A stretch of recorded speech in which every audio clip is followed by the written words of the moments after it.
Okay, so at the end of that lane right there to the left is our house here in Thailand. This little spot right here, we can actually see on Google Maps or Google World, if you go to the Street View, that Google car drove up this road right here. It didn't go down our street though, but this is little side. I always think this waterfall is kind of cool.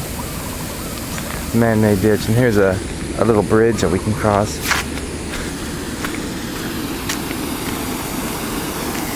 We can get a good video of it.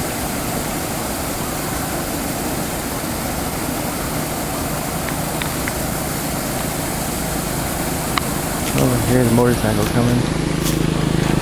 How about this guy?